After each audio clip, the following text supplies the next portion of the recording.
Bonjour à toutes et à tous, bienvenue à Libre Ensemble, votre rendez-vous de la laïcité au sein du magazine Enquête de Sens. Direction la Hongrie ce soir. Notre équipe s'est rendue dans la capitale, Budapest, début octobre, quelques jours avant un référendum qui a divisé le pays. La question portait sur l'accueil des migrants en Hongrie.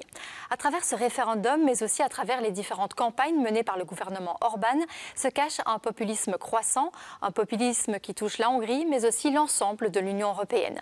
Un reportage réalisé par Catherine Ax, Pierre Koenbrodt et Marc Soigné. Sur une place située au cœur de Budapest, des objets rappelant les déportations massives de Juifs en 1944.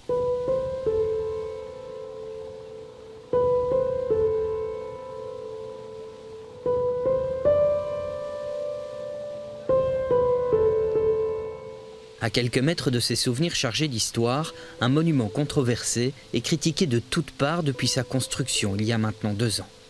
À l'époque, Viktor Orban, Premier ministre hongrois, a été forcé de l'ériger derrière des barrières et sous haute protection policière. Mais depuis, les Budapestois, loin de se laisser intimider, n'ont jamais cessé de manifester leur mécontentement. Marie Heller, professeure à la faculté de sociologie de Budapest, fait partie de ces résistants. Nous sommes à Budapest, à la place de la Liberté, où en 2014, le gouvernement a décidé de faire construire une statue. Donc maintenant, ça s'appelle la statue pour commémorer les victimes de l'occupation allemande de la Hongrie. Or, nous pensons, beaucoup de personnes, que c'est une falsification de l'histoire. L'archange Gabriel, symbole de la Hongrie, victime innocente de l'aigle allemand. C'est précisément cette image qui est un mensonge, puisqu'en 1940, le pays dirigé par Horthy s'est clairement rangé aux côtés d'Hitler. Cette rhétorique, largement révisionniste, illustre pour beaucoup de citoyens le discours de la droite et de l'extrême droite magyare, selon laquelle les Allemands arrivés en Hongrie en 1944 sont les seuls responsables du génocide de plus de 500 000 juifs et de la mort de nombreux Hongrois non-juifs. Magyar társadalom köztudatában nagyon erősen él egyfajta ellenállás mítoszt, ez egy ellenállásra épülő nemzettudat, hiszen sok évszázadon át Magyarország alapvetően ilyen-olyan idegen hatalmak elnyomásával, vagy többé-kevésbé közreműködésével élt és létezett. Így ez egy szintén termékeny táptalajra talál, amikor ellenállásra szólít fel a kormány. 2 ans après l'installation de ce monument, c'est à nouveau sur ce terreau fertile que Viktor Orban poursuit sa stratégie. Il appelle aujourd'hui les Hongrois à résister à la toute-puissante Union européenne, menace ultime pour la souveraineté hongroise. Un peu partout en Hongrie fleurissent ces affiches. Toutes invitent les Hongrois à s'élever contre la politique européenne d'accueil des réfugiés. Une politique qui impose à la Hongrie d'ouvrir ses portes à peine un petit millier de migrants. Et pour galvaniser ses troupes, rien de mieux qu'un référendum emballé dans une campagne de communication qui aura coûté près de 50 millions d'euros.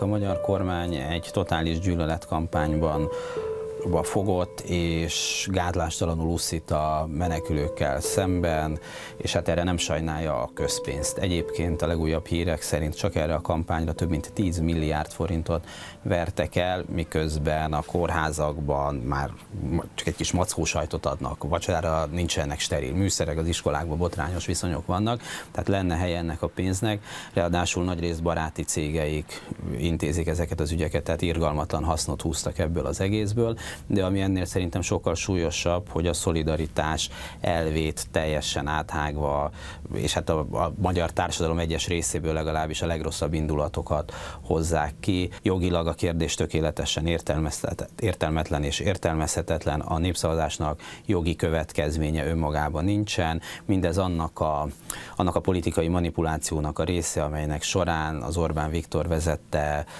Fidesz mint távolabb próbálja vinni Magyarországot az Európai Uniótól, és ez az Európai Unió elleni föllépésnek egy eszköze, ez a népszavazás, a menekült válságra hivatkozva, de hát abszolút hazugságokon alapul. Une campagne de haine que l'on a du mal à imaginer chez nous. En vrac, des dizaines de messages sur des affiches géantes, dans les villes, sur les abribus, les réverbères, au bord des routes qui font froid dans le dos.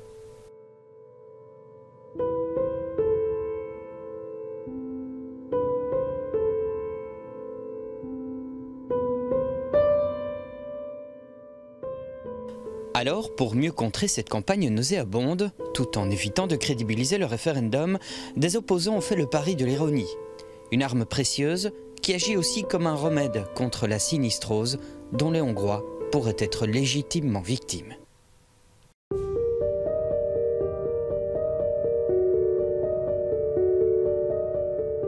Illiberális demokráciában, amilyen jelen pillanatban Magyarország is, illetve ezt Orbán Viktor is többször kijelentette, a népszavazás a hatalomgyakorlás eszközévé válik. Ugyanis egy illiberális demokráciában a hatalom nem gyakorolhat nyílt elnyomást, vagy bármilyen egyéb diktatórikus eszközökkel nem élhet. Így szüksége van egyfajta agresszív és folyamatos, permanens kampányra, amiben demonstrálhatja, hogy a többség még mindig mellette áll. He always has not an enemy, but something he fights against. Sometimes it's a person.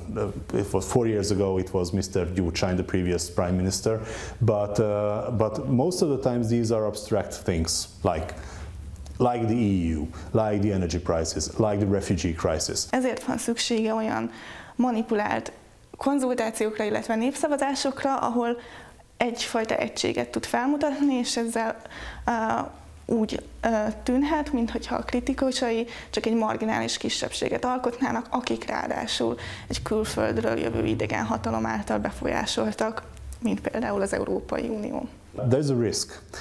Sooner or later, all these populist leaders run out of enemies, and it's very dangerous when someone starts to seek for enemies.